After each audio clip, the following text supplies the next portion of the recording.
बिस्मिल्लाहिर्रहमानिर्रहीम, अस्सलाम वालेकुम। मैं डॉक्टर सेल खान और आप लोग मेरा प्रोग्राम देख रहे हैं नेकी। और नेकी जब किसी इंसान से की जाती है तो काफ़ी हद तक चांस होते हैं कि वो हमेशा गले पड़ती है। मुल्क की जो मईशत होती है उसके अंदर ये जो ट्रांसपोर्ट इंडस्ट्री होती है उसकी जो हैसियत होती है वो रीढ़ की हड्डी के जैसी होती है। और अनलकीली मेरे मुल्क के अंदर जो ट्रांसपोर्ट इंडस्ट्री है वो कई तरह के मसाइल का शिकार और किसी मसीहा के इंतज़ार में कि कोई बंदा आए, हमारे ये जो मसाइल हैं, हमारी जो प्रॉब्लम्स हैं, इनका हल निकाले, हमारे जो ज़ख्म हैं इनके ऊपर मरहम रखे। मेरे साथ मेरे कुछ मेहमान हैं जो कि इसी इंडस्ट्री से तल्लुक़ रखते हैं, यानी कि ट्रांसपोर्टर जो हज़रात होते हैं, इन्हीं में से कुछ लोग हैं जिनका मैं अभी आपसे तारफ़ करवाता हूँ और उनके जो मसाइल जो प्रॉब्लम्स होती हैं वो आज उन्हीं की ज़ुबानें सुनते हैं। मेरे साथ है जी नासिर जाट साहब जो कि ओकाड़ा से तल्लुक़ रखते हैं, ट्रांसपोर्टर हैं। और दूसरे मेरे मेहमान हैं राना उस्मान गनी साहब, ये भी ओकाड़ा से हैं, ये भी ट्रांसपोर्टर हैं। अस्सलाम वालेकुम नासिर जाट साहब। नासिर भाई कैसे हैं आप, ठीक ठाक हैं? नासिर भाई आपसे मेरी पर्सनली बात हो रही थी चंद दिन पहले। आपने अपने काफ़ी दुखड़े जो होते हैं वो आपने मुझे मेरे से शेयर किए थे, तो मैं चाह रहा हूँ कि आपके जो भी दुखड़े हैं, जो भी आपकी प्रॉब्लम्स हैं, वो आप जो मेरी जो फॉलोइंग है, मेरे जो सुनने वाले लोग हैं, उन तक भी ये आपकी जो प्रॉब्लम्स हैं उन तक भी पहुँचे। तो ये चीज़ें मैं आपकी ज़ुबानी सुनना चाह रहा हूँ। आपने एक बात की थी कि ओकाड़ा के अंदर नेशनल हाईवे और मोटरवे पुलिस एक कानून था जो कि पास हुआ, यानी कि जो प्रॉपर जिसका नफाज हुआ था, एक्सल लोड कंट्रोल रजीम 15 जून 2023 को। ये वाला जो कानून है इसका नफाज होता है आप यानी कि जो ट्रांसपोर्टर हजरात होते हैं आप लोगों के ऊपर, ऐसे ही है। हाँ जी। लेकिन अनलकीली आप लोग जो है वो सिंगल फ्रीक नहीं होते। आप लोगों के साथ ये जो अड्डा वाले लोग होते हैं, यानी कि जो आप लोगों से गाड़ियों को लोड करवाते हैं, जहाँ से आप लोग काम लेते हैं, वो भी आप लोगों के बराबर के फ्रीक होते हैं। तो मैं ये जानना ये चाह रहा हूँ, आपने मुझे कहा था कि मोटरवे पुलिस और ये जो अड्डे वाले हजरात होते हैं, हम दो फ्रीकों के साथ इनकी जो है वो अलग-अलग इनका बिहेवियर है। यानी कि हमारे साथ कुछ और तरह का बिहेवियर है और इन लोगों के साथ कुछ और तरह का बिहेवियर है। ये चीज मैं आपकी जुबानी सुनना चाह रहा हूँ कि ये आप क्या कहना चाह रहे थे। अच्छा डॉक्टर साहब, पहले तो बहुत शुक्रिया कि जी आपने हमें टाइम दिया अपने प्रोग्राम में जो है और हमें अपने मसाइल डिस्कस करने का मौका दिया। सर ये पिछले साल 2023 15 नवंबर को ये एक्स्ट्रा रोड लिमिट रजीम के नाम से ये मोटरवे ने ना ये अपना एक शेड्यूल तैयार किया, जिसके मुताबिक हर गाड़ी को उसका मुकर्ररा जो था वो नेशनल हाईवे पर सफर करने के लिए मतलब कि लोड दिया गया कि जिससे ऊपर लोड ना हो। हर ट्रक के लिए उसका जो लोड था वो अलग से था। ये ट्रांसपोर्टर्स के लिए बहुत अच्छी चीज थी, ये बहुत ही अच्छी चीज थी, इससे ओवरलोडिंग का खात्मा होना था। लेकिन इसमें मोटरवे की भी ऐसी देखने में आई कि इसका निफाज तो कर दिया गया, जो गाड़ी ओवरलोड आई रोड्स के ऊपर उसको भारी जुर्माने किए गए, उसके ऊपर FIR जो थी वो दी गई। अब जो ट्रांसपोर्टर है वो ओवरलोड बिल्कुल नहीं करना चाहते, लेकिन एक इसमें बहुत बड़ी कोताही छोड़ दी गई कि जो हर शहर में खासकर बुखारा और साहिवाल बड़े शहर है और ये बहुत बड़ी तजारती मंडियां हैं, इन शहरों में जो अड्डा मालकान है उनको किसी ने पूछताछ नहीं की कि आप ये एक्सल लोड के मुताबिक ट्रकों को लोड करवाएंगे या नहीं करवाएंगे। यहाँ पर जो अड्डा मालकान है वो एक माफिया की शक्ल इख्तियार कर चुके हैं। ये माफिया इतना मजबूत है कि ये मिल मार्केट से और आर्थिकों से और व्यापारियों से जिन पार्टियों का माल होता है ये उसके साथ अटैच है।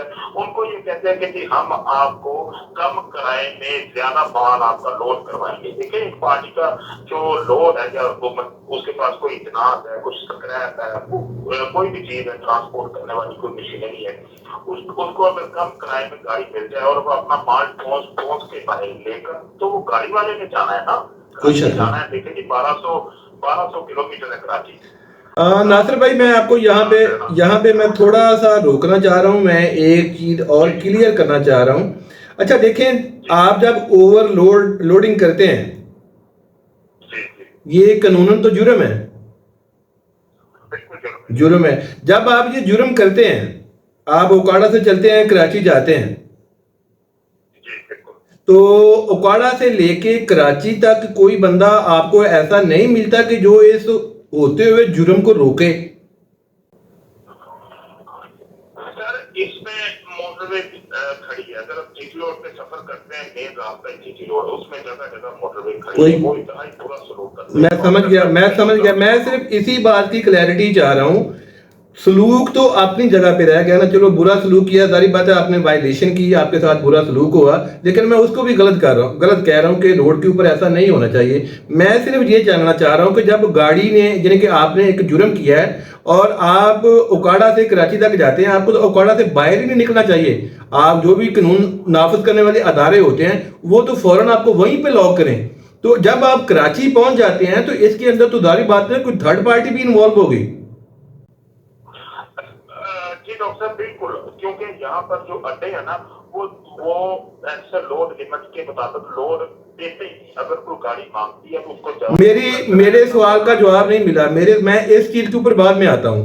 मेरे सवाल का जवाब नहीं मिला। क्या आप ये जो हाईवे पुलिस होती है, मोटरवे पुलिस होती है, क्या ये आपको किस तरह से आप ये चीजें यानी कि वायलेशन करते हैं और वायलेशन करते हुए आप जो है वो इतना लोड कराची तक ले जाते हैं? तो ये जो हमारे अदारे हैं, खासकर ये जो नेशनल हाईवे के हैं, मोटरवे पुलिस है, ये आपको जाने कैसे देती है?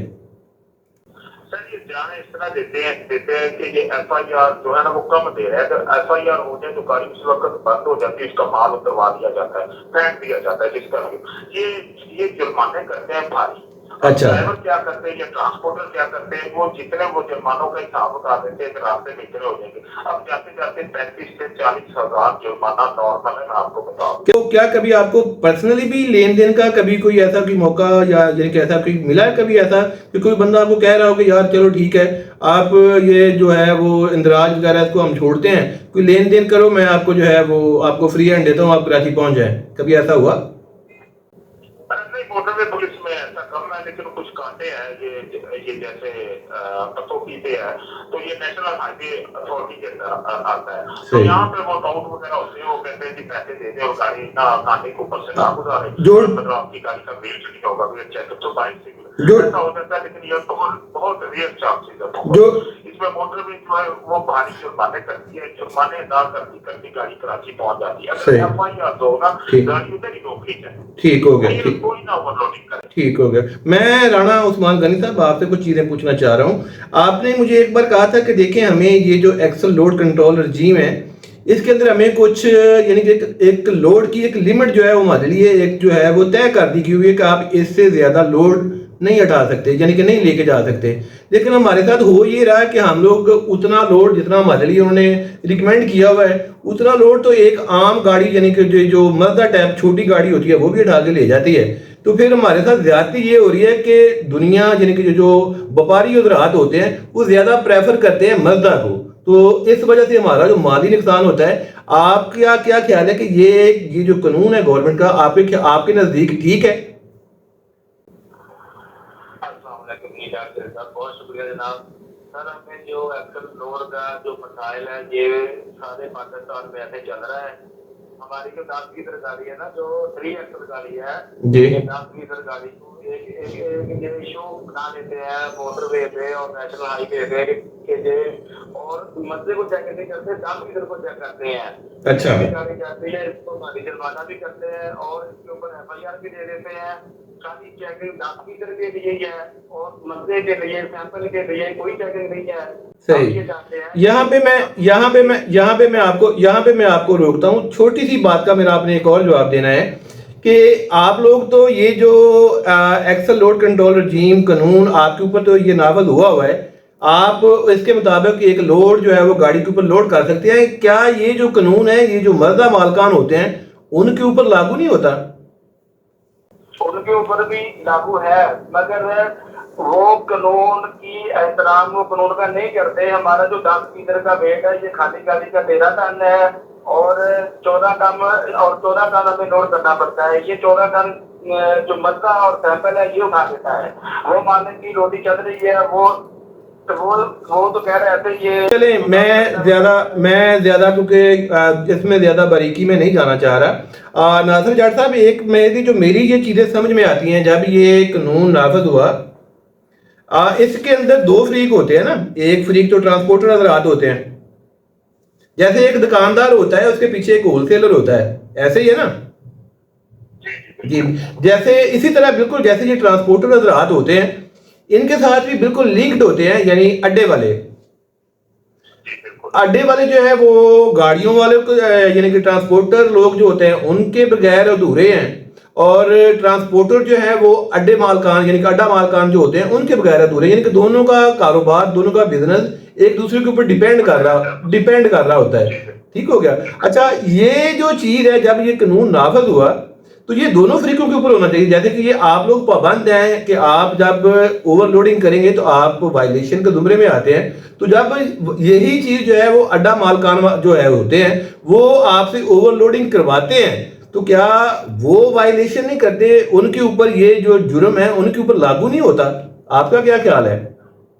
सर, ये देखे ना, ये मोटरवे पुलिस की भी और नेशनल हाईवे अथॉरिटी की भी इसमें ना ही देखने में इसने इन्होंने एक तरीके से तो ये कानून लागू कर दिया, लेकिन जो नई गवर्नमेंट थी हर जिले की, उनको ये इन्होंने ऑर्डर जारी नहीं किए या उनसे मुशावरत नहीं की कि देखिए आपके जो अड्डे हैं, अगर यही गाड़ियों को कम वेट ना दे, एक्सल लोड के मुताबिक उनको लोड ना करवाए, तो फिर कैसे इस ये जो कानून है ये नाफिज होगा। इसीलिए 6 महीने हो चुके हैं, ये कानून पूरी तरह नाफिज नहीं हुआ, और जो पूरा नुकसान है ये वो 10 व्हीलर मालकान को हो रहा है। इसमें सबसे बड़े जाहिर बात है कि जब 10 व्हीलर का 10 जाहिर बात है जब 10 व्हीलर का लोड जो है वो एक मर्दा उठा के ले जाएगा, तो 10 व्हीलर तो फारग बैठा रहेगा। 10 व्हीलर ने जाहिर बात है अगर 10,000 रुपया लेना है तो उसका खर्चा भी 10,000 रुपये वाला है, और अगर मर्दा वही बदला उठा के लेके जाएगा तो उसका खर्चा जो है वो 6,000 रुपया है, तो उसको तो प्रॉफिट भी ज़्यादा है और फटीक भी ज़्यादा है, तो काम भी ज़्यादा है। जाहिर बात है ये चीज़ें तो होनी है। अब आपके ख्याल में इसकी जो हम लोग अगर इस्लाह करना चाहें यानी कि ये चीज़ को ठीक करना चाहें, तो आप क्या कहते हैं कि ये जो आगामे बाला है हमारे, हाँ, तो उनको आप क्या पैगाम देना चाह रहे हैं कि ये जो प्रॉब्लम्स है, ये जो आपकी तकलीफ है, ये किस तरह से खत्म हो सकती है, किस तरह से ठीक हो सकती है? देखिए, अगर ट्रांसपोर्टर्स की तकलीफ खत्म ना होगी तो ये बढ़कर पूरे मुल्क की तकलीफ बन जाएगी, क्योंकि पूरा मुल्क जो है वो ट्रांसपोर्ट, जैसे आपने अपने प्रोग्राम के स्टार्ट में बहुत अच्छी लाइन बोली कि रीढ़ की हड्डी की है चीजें ट्रांसपोर्ट की, तो ये पूरे मुल्क की बन जानी है। अगर सड़कों के ऊपर तो ये कानून नाफिज हो गया, हाईवे के ऊपर जो अड्डे वाले हैं, इसके अलावा जो मिल मालकान है, इनके ऊपर सख्त जो है वो चार्जेस लगाए जाएंगे। नहीं नहीं, नासिर भाई मेरी बात सुने। जो खरीदार होता है ना, यानी कि जो ग्राहक होता है, उसकी तो कई तरह की डिमांड होती हैं, वो लीगल भी होती हैं, इनलीगल भी होती हैं, लेकिन जिस जगह से ये डिमांड पूरी हो रही होती हैं, जुम्मेदार तो वो लोग हैं। अगर मिल मालकान या व्यापारी जो भी अच्छा कहते हैं, बुरा कहते हैं, सही यानी कि वो जो भी करवा रहे हैं वो तो अड्डा मालकान से करवा रहे हैं। अगर अड्डा मालकान जो है वो इस कानून के पाबंद हो जाए तो ये वाली जो वायलेशन है कभी हो ही नहीं सकती। ये डॉक्टर साहब, मैं ऐड करना चाहूंगा कि पिछले दिनों मैंने ना उकाड़ा में इन अड्डा मालकान के खिलाफ एप्लीकेशन भी दी है, उसमें सारे पॉइंट्स मैंने उठाए हैं जी। तो डीसी साहब ने इधर वो आरटी सेक्रेटरी है मैडम, उनका नाम है मैडम हफ्सा कपूर, अच्छा उनसे जी। मेरी आधे पौने घंटे की डिटेल डिस्कशन हुई है। अच्छा जी। उन्होंने मुझे बड़ी एक ना चुपका देने वाली चीज बताई। उन्होंने कहा कि अभी तक गवर्नमेंट को इन अड्डों के बारे में पता ही नहीं था, कोई पॉलिसी ही गवर्नमेंट बना सकी। इस वजह से ये अड्डे वाले हैं ना, ये समझ लें किसी कानून के बगैर ही चल रहे हैं और ये माफिया बन चुके हैं। ये देखना, हमारी इन्वेस्टमेंट है 70-80 लाख की, जाहिर बात है। पर डे की इनकम 20,000 नहीं है, 15,000 भी नहीं है, मुश्किल से 7-8 हजार है, और इनकी काफी पेंसिल की इन्वेस्टमेंट है, सिर्फ बिल्डिंग कास्टिंग है और बेटे नहीं है। सही। और अगर ये 10 गाड़ियां लगाते हैं तो ये 3200 से 3500 4,000 तक कमीशन वसूल करते हैं। नासिर भाई ये बात भी आपके पास समझ गया मैं। यहीं से एक बात और निकला, ये आप काइंडली मेरी थोड़ी सी आप यहाँ पे भी थोड़ी सी रहनुमाई फरमाए, क्या हमारे कानून के अंदर कोई ऐसी कोई ऐसी चीज़ है कि इन अड्डों का भी कहीं पे इंदराज होता हो, यानी कि ये अगर इनकी कोई, जैसे एक दुकानदार जो होता है उसकी रजिस्ट्रेशन होती है, यानी कोई भी हम लोग बिजनेस शुरू करते हैं तो अपना पूरा डेटा जो होता है वो उसको देना पड़ता है महकमे को, हम लोग इंदराज करवाते हैं कि हम लोग ये बिजनेस शुरू करने वाले हैं। ये वाले जो अड्डा मालकान होते हैं, इनकी भी कोई ऐसी कोई चीज़ है कि इनकी भी कोई रजिस्ट्रेशन होती हो कि जहाँ ऐसे होता हो कि 5,000 की दुकान ली और टेबल कुर्सी रखी और बैठ गए? हाँ जी, ये देखिए ना, कितनी अच्छी बात आपने बोली। 5,000 की टेबल कुर्सी और काफी पेंसिल पकड़ी और बैठ गए। इसमें यह है कि मैंने जो थोड़ा सा इनके बारे में जो मुझे मालूमात मिली है गवर्नमेंट इनको ना कुछ कुछ एक सिक्के गवर्नमेंट ने बनाई है इनके बारे में कि कम से कम इनके पास 1.5 से 2 कनाल का प्लॉट होना लाजमी है जहाँ पे गाड़ियां पार्क हो सके। अच्छा। और उसके अलावा उसके अलावा उस अड्डा मालकान की अपनी जाती 5 गाड़ियां उसके नाम होनी चाहिए। अच्छा। वो अड्डा बना सकता है। अच्छा। ना इनके पास वो प्लॉट है, छोटी सी दुकानें, कई तो मोटरसाइकिलों पे गिर रहे दुकानें भी नहीं है। और अच्छा। गाड़ियां होना तो दूर की बात है। अगर किसी के पास गाड़ियां नहीं है तो वो वैसे टके तो गाड़ियां हैं तो वो वैसे टके टोकरी है, छोटी सी दुकान बना दी या छोटा सा खूबसूरत ऑफिस बना के बैठा, खुद एसी वाले कैबिन में बैठा है, ड्राइवर बेचारों को बाहर गर्मी में बिठाया हुआ है। अच्छा। कमीशन वसूलना है जिससे जिससे इन्होंने अपनी रोजी रोटी सीधी करी। और देखिए ये 3,3500 कमीशन भी कहीं नहीं है, ये नाजायज है, बहुत ज्यादा है। अगर गवर्नमेंट ने रखना है तो पर टन 30-35 रुपए कमीशन लेने का 16 टन लोड करती है तो 800-900 रुपए का बन जाएगा। ये देखें ना, इनकी कोई इन्वेस्टमेंट नहीं है, कोई इन्वेस्टमेंट नहीं है। अच्छा। जो है वो जी जब ये आपको उकसा रहे होते हैं, यानी कि आपको कह रहे होते हैं कि आप ओवरलोडिंग करें, तो जो मुझे समझ में आई है वो तो यही है कि ये जब भाई इनको पर टन जो है वो आप लोग पे करते हैं, तो जितने टन ज्यादा होंगे जारी बात है इनको इनकी जो इनकम है वो ज्यादा हो रही होगी, तो फिर तो जारी बात है ये फिर आप लोगों को मजबूर करते होंगे कि नहीं, अगर आपको 25 टन गवर्नमेंट ने कहा हुआ है तो आप लोग कम से कम जो है वो 35 से 40 टन जो है वो आप लेके जाएं, ताकि बाकी जो एक्स्ट्रा लोड है, उन्होंने तो पैसे लेके घर पे बैठ जाना है, लेकिन रास्ते के अंदर जब आपने कराची जाना है, सक्कर जाना है, कहीं पे भी जाना है, तो रास्ते के ऊपर जगह जगह के ऊपर दलील तो आप लोगों ने होना है। देखिए ना, दलील हम लोगों ने होना है। और ये कमीशन फिक्स लेते हैं पर टन के हिसाब से। मेरा मानना ये कि गवर्नमेंट इनको पर टन के हिसाब से जो है वो कमीशन इनके ऊपर लागू करे, इनको इंस्ट्रक्शन दे। लेकिन ये फिक्स कमीशन लेते हैं, गाड़ी कम माल लोड करे, ज्यादा लोड करे, ये 3500 से 4,000 के दरमियान आजकल चल रहा है। अगर कराची से लोड करनी है तो 6-7 हज़ार रुपए। इसके अलावा और बड़े मसले और बड़े तरीकों से गाड़ी को ना लूटा जाता है। सही के कोई कानून नहीं है। सही इन्होंने लोड करवा देना है और जानबूझ के किराया कम बताना कि गाड़ी वाला मजबूर हो जाए ओवरलोडिंग, जानबूझ के कम। हमारा दिल नहीं करता कि हम ओवरलोड करें। सारी बात है, एक वायलेशन है, एक जो है ना कानूनन जुर्म एक चीज है, तो बंदे का ज़मीर नहीं कह रहा होता कि यार ये हम लोग जो है वायलेशन करें, कानून को तोड़ें। अच्छा, ये मैं राणा उस्मान साहब से जानना चाह रहा हूँ कि आप लोगों ने मुख्तलिफ जो प्लेटफॉर्म्स हैं वहाँ पे आप लोगों ने अप्रोच किया है, यानी कि जो भी आप कर सकते हैं लीगली, आपने एप्लीकेशंस दिए हैं, आप लोगों ने जाके मीटिंग्स की हैं उन लोगों के साथ, क्या वहाँ से आपको कोई, ये जो सरकारी ऑफिस जिनका मैं जिक्र कर रहा हूँ, कोई वहाँ से आप लोगों को कोई रिस्पॉन्स मिला है अभी तक? जी नहीं सर, अभी तक कोई रिस्पॉन्स नहीं मिला। डीसीओ साहब ने आगे जो आगे सेक्रेटरी उनको बोला है कि ये रिपोर्ट दें, हमें अभी तक कोई मामला नहीं। सॉरी आपकी थोड़ी आवाज ब्रेक हुई। किस सेक्रेटरी का नाम लिया आपने? RT secretary. जी, जो गाड़ियों की जो अपना लोड वगैरह चेक करते हैं ना, अभी तक हमें नहीं बुलाया गया। मैं समझ गया। तो अभी तक उनकी तरफ से आपको कोई रिस्पॉन्स मिला है अभी तक? नहीं, कोई रिस्पॉन्स नहीं मिला अभी तक, कोई रिस्पॉन्स नहीं मिला। जिसकी गाड़ी है तो उसकी बैच है, इधर कोई यहाँ बंदा कोई अमल बरामद नहीं हो रहा अभी तक। अच्छा, यानी कि इन्हों ਅਸੀਂ ਜਿਵੇਂ ਅਸੀਂ ਕਹਿੰਦੇ ਆ ਕਿ ਅਮੀਰ ਦਾ ਮਰ ਗਿਆ ਕੁੱਤਾ ਤੇ ਸਾਰਾ ਪਿੰਡ ਟੁਕਾ ਹੈ, ਤੇ ਗਰੀਬ ਦੀ ਮਰ ਗਈ ਮਾਂ ਤੇ ਕੋਈ ਨਾ ਲਵੇ ਨਾ। ਹੁਣ ਤੁਹਾਡੀ ਮਾਂ ਮਰੀ ਹੈ, ਤੁਹਾਨੂੰ ਪੁੱਛਣ ਵਾਲਾ ਕੋਈ ਨਹੀਂ, ਤੇ ਅੱਲਾ ਨਾ ਕਰੇ ਕੱਲ ਨੂੰ ਇੱਥੇ ਕਿਤੇ ਕੁੱਤਾ ਮਰ ਗਿਆ ਤੇ ਸਾਰੇ ਪਿੰਡ ਦੇ ਢੁੱਕ ਪੈਣਾ ਹੈ। ਅਗਰ ਕੁਝ ਹਜ਼ਾਰ ਜਿਹੜੇ ਓਵਰਲੋਡ ਤੇ ਆਪਣਾ ਖਿਲਾਫ ਬੋਲਦੇ ਆ, ਉਹਨਾਂ ਨੂੰ ਵੀ ਵਿਚਾਰੇ ਜਿਹੜਾ ਡਾਂਟ ਡਪਟ ਕਰਕੇ ਤੇ ਮਨ ਕਹਿੰਦੇ ਤੇ ਛੁੱਟੀ ਕਰਾ ਦਿਓ। ਬੜੇ ਮਾਮਲਾ ਤਾਂ ਖਰਾਬ ਆ, ਪੈਸੇ ਦਿੰਦੇ ਆ ਰਸਤੇ ਤੇ ਕਿਸੇ को 500 ਦੇ ਦੇਣ, 1000 ਦੇ ਦੇਣ, ਕਹਿੰਦੇ ਰੌਲਾ ਹੀ ਕੋਈ ਨਹੀਂ, ਰੁਪਏ ਦੀ ਲੰਘ ਜਾਵਾਂਗੇ। ਸਾਰੇ ਹਾਲਾਤ ਜਿਹੜੇ ਖਰਾਬ, ਅਗਰ ਗਵਰਨਮੈਂਟ ਚਾਹੇ ਇਹ ਡੰਡਾ ਚੁੱਕ ਕੇ ਸਾਰਿਆਂ ਦੇ ਉੱਤੇ ਹੈਵੀ ਹੋ ਜਾਵੇ ਤਾਂ ਸਾਰੇ ਰਸਤੇ ਤੇ ਇਹ आ सकते हैं। नहीं, गवर्नमेंट के लिए तो कोई भी काम जो होता है वो मुश्किल ही नहीं होता। जैसे ये आप लोग पाबंद हैं ऐसे कानून के, ये जो एक्सल लोड वाला कानून है, गवर्नमेंट सिंपली ये कर दे कि इसी कानून का पाबंद जो है वो अड्डा मालकान जो है उनको भी कर दे।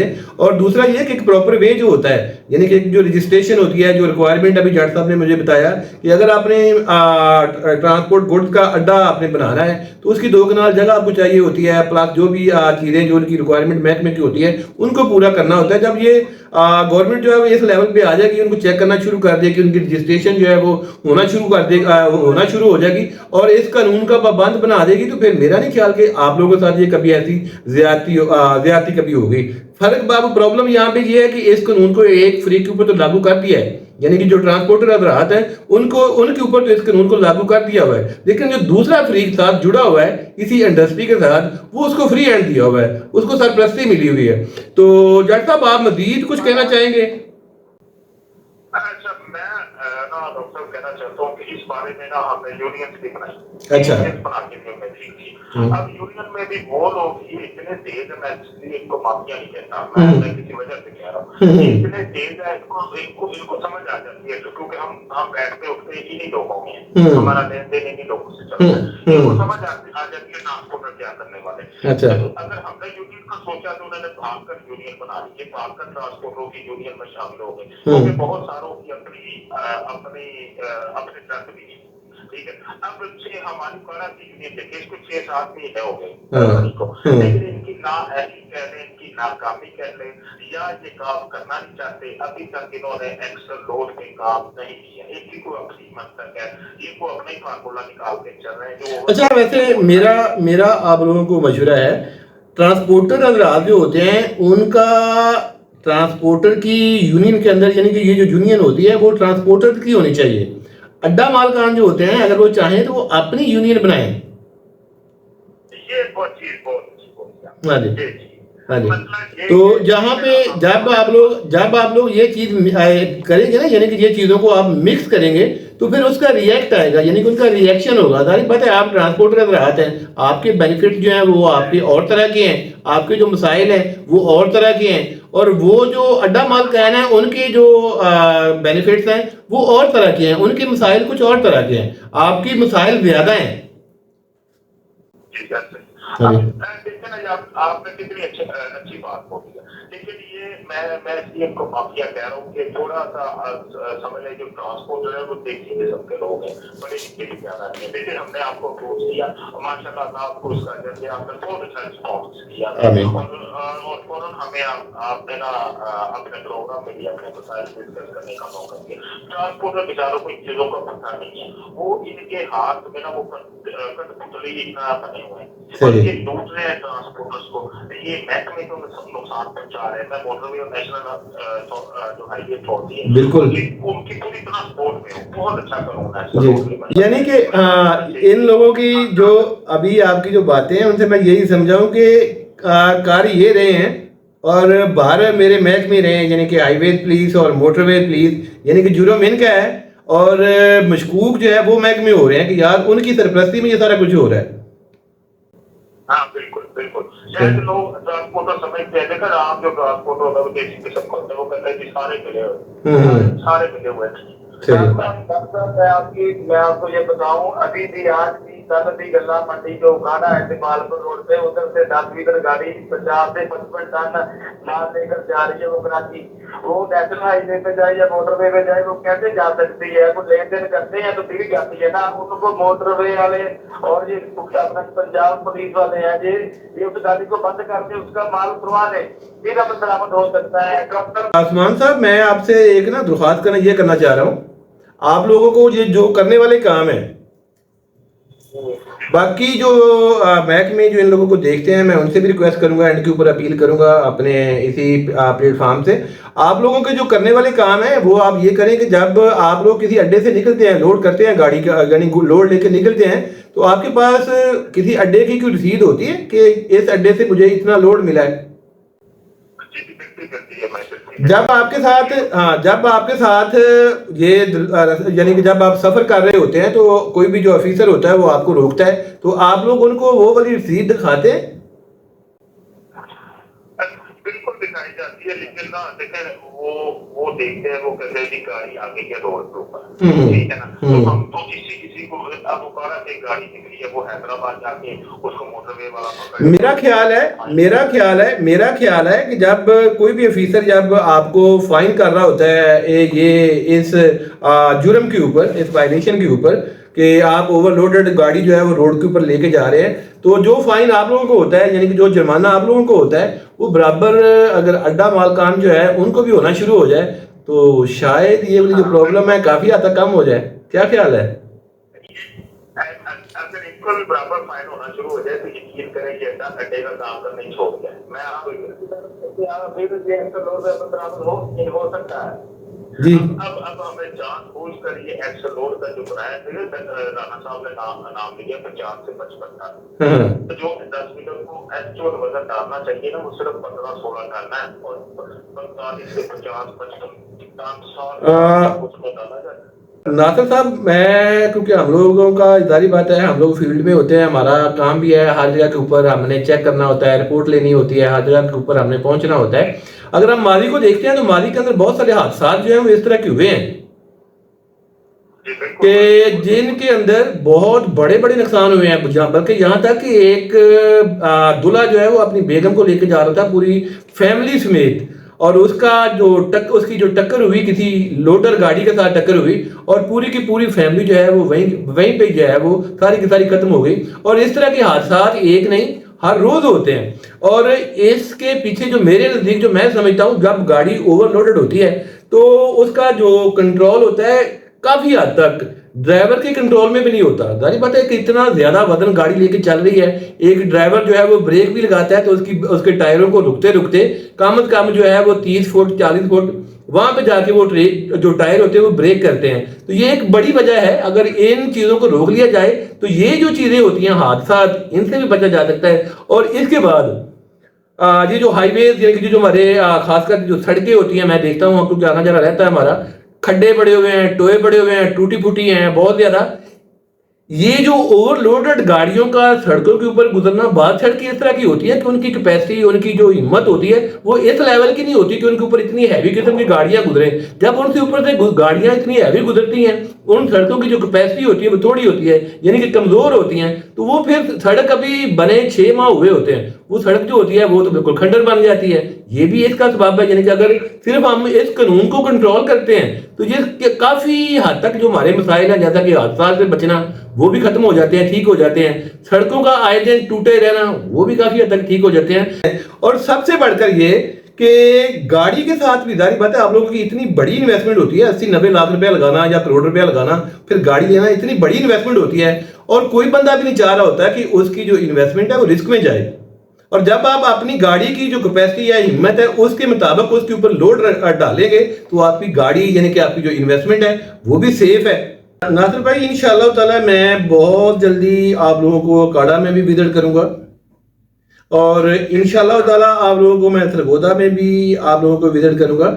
और फिर जो ग्राउंड रियलिटी है हम लोग उसको देखेंगे, जो आप लोगों के मसाइल हैं वो भी सुनेंगे। अब शॉर्टली मैं आपका जो पैगाम है अपने नाज़रीन तक पहुंचाना चाह रहा हूं। अगर कोई पैगाम देना चाहें अब मेरे जो नाज़रीन हैं उनको, या फिर ये जो लोग हमारे किस्मत का फैसला करते हैं यानी कि हकाम बाला उनको, तो मेरा प्लेटफॉर्म आपके लिए हाजिर है, जो आप पैगाम देना चाहें। बाबा से खास तौर पर शहबाज शरीफ से और मौसम नकवी साहब से मेरी ये दरख्वास्त है कि ये ओवरलोडिंग को रोके। अगर ओवरलोडिंग ना रुकी तो यकीन करें हजारों लाखों की तादाद में ट्रांसपोर्टर्स है, और ट्रांसपोर्टर ही इस काम से रोटी नहीं कमाते, मजदूर लोड करने वाले, मैकेनिक इनको ठीक करने वाले, इनको बनाने वाले भी लोग इसी काम से वाबस्ता है। लाखों करोड़ों लोग हैं, उनकी रोजी बर्बाद हो रही है, वो गरीब हो रहे हैं, उनके पास 2 टाइम की खाने की रोटी नहीं रहेगी। अगर इस ओवरलोडिंग को कंट्रोल नहीं किया जाए, सख्ती से कंट्रोल करें, बच्चों के FIR के ऑर्डर पे साइड जो स्टोर करवाते हैं जहाँ से ओवरलोडिंग गाड़ियाँ आती हैं, खुदा उसको बंद करें।